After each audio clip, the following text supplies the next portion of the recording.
Hey there, fellow Spider-Man fans. How are you doing today? Be honest, when you think about Spider-Man, what do you feel? That he's a superhero pro max, has awe-inspiring arachnid abilities, and his alter ego, Peter Benjamin Parker, is a rather nerdy little fella who also happens to be very cute, right? Yeah? Well, yes. The fact that cute-looking actors like Tobey Maguire, Andrew Garfield, and Tom Holland have portrayed him on screen recently doesn't really help matters, does it now? However, what if we tell you that there is actually a rather disturbing version of Spider-Man that is really not talked about and is often overlooked? What if we tell you that this disturbing version, this Spidercide, actually just killed 2,600 people in Pennsylvania? Would you believe us or throw tomatoes at us? Well, it better be the former, because today we are going to do a deep dive into Spidercide and tell you all about his rather deadly yet obscure version of Spider-Man. Before we go into our explanation, we have a very small request. If you like our content, please support us by subscribing to our channel. This is a small click for you, but for us, it means a lot. Thank you. Let's begin.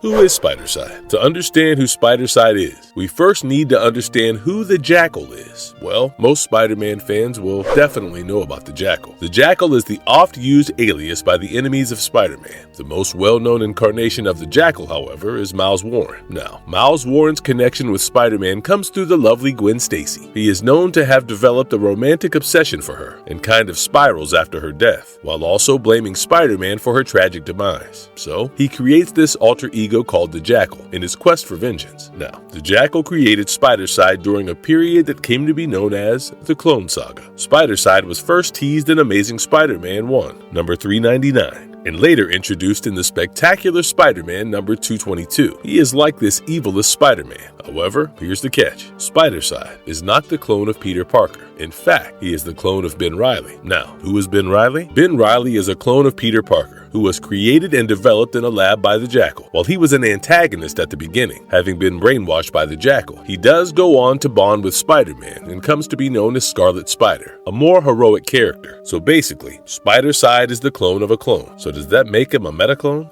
Well, we won't bore you with the semantics for now. Anyway, let's get back to the origins of Spidercide. In the Spectacular Spider-Man number 222, we see that a confrontation between Spider-Man, Scarlet Spider, and the Jackal leaves the Jackal's laboratory in ruins. So, Kane Parker, the Jackal's first attempt at cloning Peter Parker, goes through the Jackal's files on his computer wanting to know the real identity of Peter Parker. However, unwittingly, he activates the pod containing Spidercide, who then manages to slip away from the laboratory. At this point in time, Spidercide is not really Spidercide yet. In fact, he is quite out of it despite having the knowledge of Spider-Man, as well as his powers, as his mind is in a bit of a fog. Let's call him the third Peter Parker for now, with the first being Kane Parker and the second being Ben Reilly. Yeah, it is a mouthful, but we'll run with it because that's who he is. Now, then, the third Peter Parker wanders around in New York and sleeps behind a dumpster on his first night out and about in the real world. Later on, he is confronted by some hooligans, and he instinctively defeats them. While one might generally be happy with their abilities to defeat a bunch of hooligans just like that, the third Peter Parker's abilities only add to his confusion. Trying to make sense of who he is, his foggy memories somehow lead him to Queens. Now, we all know that Queens is where Peter Parker grew up. While there, the third Peter Parker comes across a headline that a certain Peter Parker has been arrested. He kind of recalls the name Peter Parker and is stunned to see that he bears a similarity to an alleged serial killer. Now, he becomes even more determined to find out who he is. The third Peter Parker first arrives at the warehouse where the person who had killed Ben Parker, Peter Parker's uncle, hid out after the murder. Slowly realizing that this place bears the answers to who he is, the third Peter Parker goes to the cemetery, where Peter Parker's Uncle Ben and his Aunt May are buried. There, he comes to terms with himself, and then goes to Forest Hills, where the Parker's home is located. There, the third Peter Parker becomes frustrated with the death of Aunt May and the time he had lost while being a suspended animation in the Jackal's lab and lashes out. Remember, we did get to see the third Peter Parker's instinctive powers before. However, at the Parker's home is the first time we witness his aggression. Now, determined he is the real Peter Parker, he tries to find out who has been posing as him and promptly runs into Mary Jane. Mary Jane herself had been running from Kane, and the third Peter Parker instinctively leaps to her defense. However, he is no match for Kane as of yet, and is quite dejected after being defeated. Instead Instinctively, understanding that he has to protect Mary Jane, he follows her. The third Peter Parker enters the Parkers' home donning a Spider-Man suit and tries to prove to Mary Jane that he is the real Peter Parker. Mary Jane, instead, draws the gun at him. The third Peter Parker becomes distracted by this, and Kane once again gets the best of him and knocks him out in the doorway, where he is later found by Scarlet Spider. Now, Scarlet Spider and the third Peter Parker are in for a bit of surprise, as another Peter Parker arrives there. Yeah, it's really confusing, but trust us when we say this other Peter Parker is the real Peter Parker. Anyway, the two Peter Parkers confront one another, while Scarlet Spider holds them back to find out exactly what happened to Mary Jane. The third Peter Parker and the others search for her in Kane's den and attack Kane, which then allows Mary Jane to slip away from there. The third Peter Parker follows her and tries to convince her that he is the real Peter Parker and is intent on protecting her from Kane. However, just then, the real Peter Parker arrives, and Mary Jane instantly recognizes him as the man she married. This enrages the third Peter Parker to such an extent that he pulls off his mask and threatens to kill them all. His fury activates a genetic trigger within him, and his body begins to transform. At this point, we can start calling him Freakface, as that is what he is called. Now, as the Jackal had engineered the third Peter Parker to kill, Freakface gets to this by trying to kill Scarlet Spider. However, Kane seemingly fights him off. Freakface emerges more enraged than before and takes a propane truck to fling it at the rest. Kane throws a car at the propane truck, and the resulting explosion destroys Freakface. However, Scryer, who is a powerful ancient entity, restores his life and even his appearance. Now, he's not Freakface anymore, and we'll have to go back to calling him the third Peter Parker again. Ouch. With his face and body restored, the third Peter Parker goes to the Jackal's new laboratory, where the Jackal had been expecting him.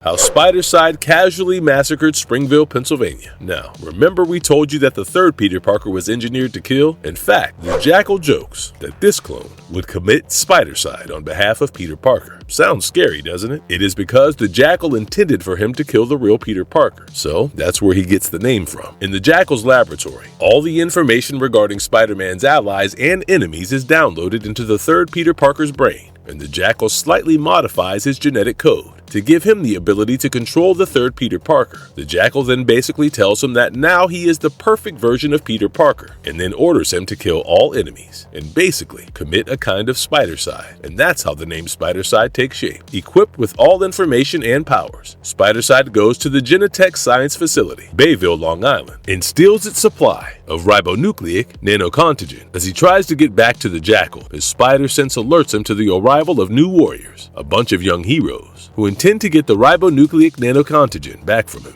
However, Spidercide misleads them into one of the Jackal's labs, where they get attacked by some mutated animal creatures, while he slips away from them. Now, in Spider-Man, Maximum Clonage Alpha is where we get to witness the real massacre. As Spidercide is sitting on a bench in Springville, Pennsylvania, he activates the Carrion virus, an airborne virus that kills every person in Springville within minutes. As the Jackal arrives there, he is fascinated by what the modified virus can do. However, Spidercide does not share the same fascination as the Jackal. The Jackal explains to him that all this is for the greater good, as he intends to replace every being on the earth with his creations. As they drive back to their base, they listen to the aftermath of the Springville tragedy on the radio. Shockingly, the Jackal discovers that there happens to be a survivor and sends Spidercide after the survivor to deal with him. The survivor is spotted by Spidercide fleeing via the forest after escaping from a Center for Disease Control's base and follows him. Spidercide confronts the survivor and flings him high in the air. However, the survivor sprouts wings and saves himself, just as the new warriors and Scarlet Spider arrive there to save him. This leads to a face-off between Spidercide, Scarlet Spider, and two of the new warriors, Justice and Firestar. This is when Spidercide reveals to Scarlet Spider that he is the same Freakface whom he had faced off against before. Then, Spidercide, who can shapeshift, transforms into water and escapes them, making Scarlet Spider worry about where Spidercide may go and what he might do next. Well, to cut a long story short, later on, Spidercide betrays the Jackal to Scryer and dies in a fight against him on the roof of the Daily Bugle building, falling to his death. His remains are kept in a stasis chamber. It was later revealed that he was pronounced dead.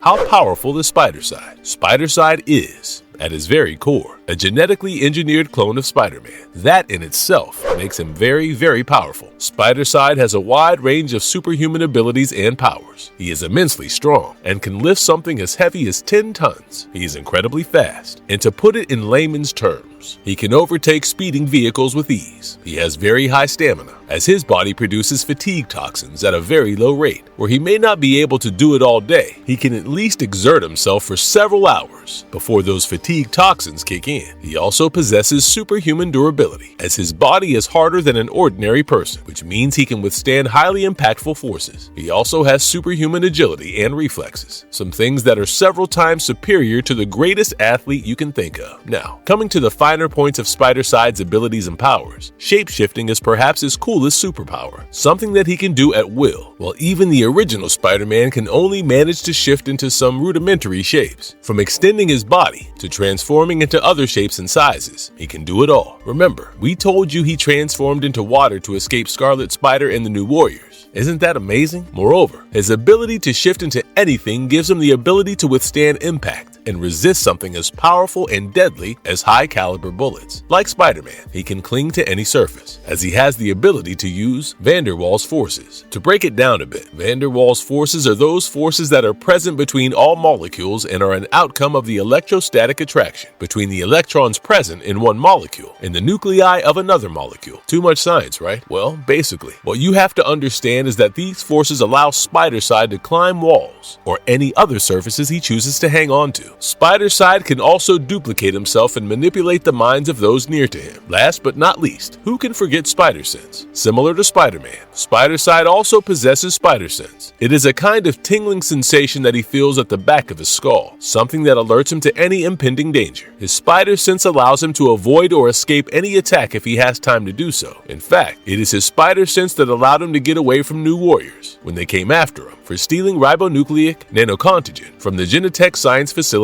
in Long Island. Marvelous verdict. So there we are, folks, with our detailed analysis of Spidercide. Spidercide, while one of the many clones of Peter Parker, did manage to leave a mark on the Spider-Verse. His journey started off with him finding himself and believing himself to be the real Peter Parker. While not an antagonist from the beginning, it is his instinct to be with and protect Mary Jane Watson that makes him turn into the monster, Freakface, and then slowly come to terms with his identity as Spidercide. Teaming up with the Jackal and believing in his vision, he kills about 2,600 people in Springville, Pennsylvania. However, he does not exactly find joy in doing so. It makes you think there is some hope for him. Well, he does go on to betray the Jackal to Scryer and is killed in a fight against the Jackal. Well, that seems like a good ending for him. It still leaves a lot to be desired. Basically, his character went nowhere, and in the end he seemed more or less like a plot device during the infamous Clone Saga. To put it simply, we feel that even if his character wasn't introduced, it wouldn't have made much of a difference, or something more could have been done with him. However, like always, we really wish to hear from you. What did you think of Spidercide? Do you think he was a worthy antagonist or a mere plot device? Do you think nobody simply wants to talk about him, or is he just forgotten? Please let us know in the comments below. And if you liked our content, don't forget to leave a like and subscribe to us if you haven't already. Have a good one and be safe. Thanks, everyone.